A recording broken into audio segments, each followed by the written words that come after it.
पालघर जिल्ह्यातील डहाणू तालुक्यातल्या वाणगाव येथील डेहणे तळेपाडा येथील जिल्हा परिषदेच्या एक शिक्षकी शाळा असलेल्या पळे शाळेमध्ये नाविन्य उपक्रम राबवले जात आहेत।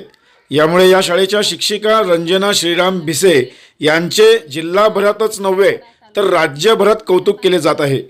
2023ला डहाणू तालुका आदर्श शिक्षक पुरस्कार तसेच यशवंतराव चव्हाण पुरस्कार, सर फाउंडेशनचा राष्ट्रीय स्तरावरील इनोव्हेटिव्ह टीचर पुरस्कार, रोटरी क्लब ऑफ पालघरकडून नेशन बिल्डर पुरस्कार प्राप्त असलेल्या या शिक्षिकेने भविष्यवेधी शिक्षण देणारी पाड्यावरील एक शिक्षिका शाळा चालवत शाळेतील नाविन्यपूर्ण उपक्रम सोशल मीडियावर देखील प्रसिद्ध केले आहेत। शाळेतील अनेक नव उपक्रम महाराष्ट्र शासनाच्या समग्र शिक्षा अभियान यांच्या सोशल मीडियावर देखील प्रसिद्ध झाले आहेत। या आदिवासी पाड्यावरील विद्यार्थी महाराष्ट्रभर प्रसिद्ध असून राज्यभरात या विद्यार्थ्यांचा उपक्रमाचे अनुकरण व कौतुक केले जात आहे। विशेष म्हणजे शाळेतील सर्व विद्यार्थी सर्व विषयात प्रगत असून पहिली ते चौथीच्या मुलांना निमकी पावकीचे पाढे देखील पाठ आहेत। खरं म्हणजे ऐनवेळी सुचवलेल्या विषयांवर विद्यार्थी सहजपणे बोलतात। यामुळे विद्यार्थ्यांमध्ये समाधीटपणा, आत्मविश्वास देखील भरपूर पाहायला मिळतोय। विद्यार्थ्यांची स्वतः तयार केलेली गोष्टींची पुस्तके देखील प्रकाशित करण्यात आली आहेत। तर हल्लीच्या मुलींच्या शोषणाविरुद्ध शाळेत स्वरक्षणाची प्रात्यक्षिके आणि गुड टच बॅड टचची प्रात्यक्षिके सराव देखील करण्यात येतात। तर पर्यावरणाचा समतोल राखण्याकरिता प्लास्टिकच्या दुष्परिणामाबाबत जनजागृती अभियान देखील राबवले जाते। विशेष म्हणजे एक भारत श्रेष्ठ भारत अंतर्गत केंद्र शासनाच्या NCERT पोर्टलवर या शाळेच्या विद्यार्थ्यांचा तारपा नृत्याचा व्हिडिओ देखील प्रसारित करण्यात आला होता। केंद्र शासनाच्या दीक्षा पोर्टलवर विद्यार्थ्यांचे एकूण 19 व्हिडिओज देखील प्रसारित केले आहेत। PM विद्या चॅनलवर 12 व्हिडिओचे देखील प्रसारण करण्यात आले आहेत। बालभारती आणि विद्या परिषद पुणे यांच्या व्हर्च्युअल क्लासमध्ये लाईव्ह पाठ सादरीकरण देखील करण्यात आले आहे। अशा अनेक नवोपक्रमांमुळे विद्यार्थ्यांमध्ये भविष्यकालीन समस्या सोडवण्यासाठी आवश्यक असे जीवन कौशल्य, प्रसंगावधान आणि वैचारिक बैठक तयार केले जात आहेत। तसेच आत्मविश्वास, निर्णय क्षमता, समानुभूती, सहकार्य, चिकित्सक दृष्टिकोन, मूल्य शिक्षण, सर्जनशीलता अशा विविध गुणांचा परिपाक या विद्यार्थ्यांमध्ये दिसून येत असून त्यांचा हा पपेट शो देखील सध्या राज्यभर गाजत आहे। तर चला पाहूया हा पपेट शो। नमस्कार, माझे नाव विद्या मोहन मोरे, शाळेचे नाव जिल्हा परिषद शाळा डेहणे तळेपाडा, इयत्ता 4थी, तालुका डहाणू, जिल्हा पालघर। नमस्कार, माझे नाव लावण्या दीपा मोरे, इयत्ता 4थी, शाळेचे नाव जिल्हा परिषद शाळा डेहणे तळेपाडा, तालुका डहाणू, जिल्हा पालघर। नमस्कार, माझे नाव जुही हितेश तळे, इयत्ता 4थी, शाळेचे नाव जिल्हा परिषद शाळा डेहणे तळेपाडा, तालुका डहाणू, जिल्हा पालघर। आज आम्ही एक पपेट शो सादर करणार आहे। हे पपेट आम्ही स्वतः बनवले आहे। या पपेट शो चे नाव आहे लाडला आला रे आला।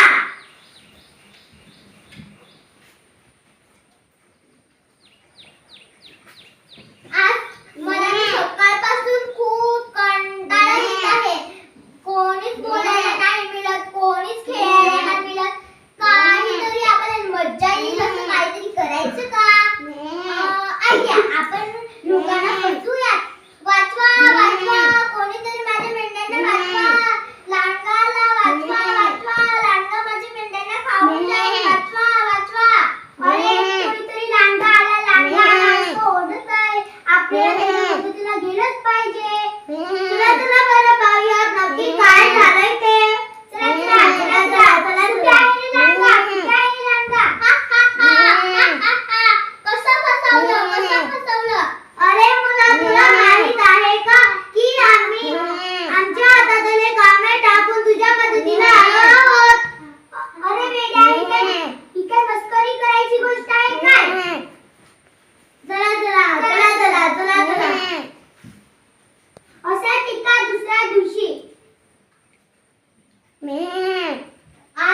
तुला जानू आला असेल काय? चला बरं पाहूया नक्की काय झालंय ते. चला. कुठे आहे लांगा? आज पण मी तुम्हाला कसं मूर्ख माणसं तुम्हाला एवढं नाही माहित. मी तुम्हाला फसवत आहे असं. वेडा कुठला असं चुकीचं वागू नकोस, नाहीतर तुला एके दिवशी नक्की पश्चाताप होईल. ही काय मस्करी करायची गोष्ट आहे? ह्याच्या नादी लागलेले बरे आहे. चला. अशाच एका तिसऱ्या दिवशी आज किती शांतता दिवस आहे. काय बघा कसं मी लोकांना फसवलेलं, लोक किती धावपळीत आलेलं. मला तर खूप मज्जा आली होती.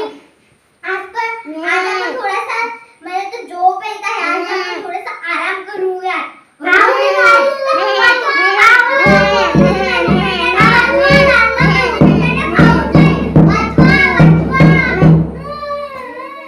अरे मी लोकांना एवढा हाका मारल्या तरी कोणीच माझ्या मदतीला आले नाही का? का बरं आले नाहीत लोक? हा, मी लोकांना एवढं फसवलं, लोकांना त्रास दिला म्हणून लोक माझ्या मदतीला आले नाही. असं मित्रांनो, कधी पण तुम्ही लोकांना फसवू नका, नाहीतर माझ्यासारखा पश्चाताप होईल. धन्यवाद.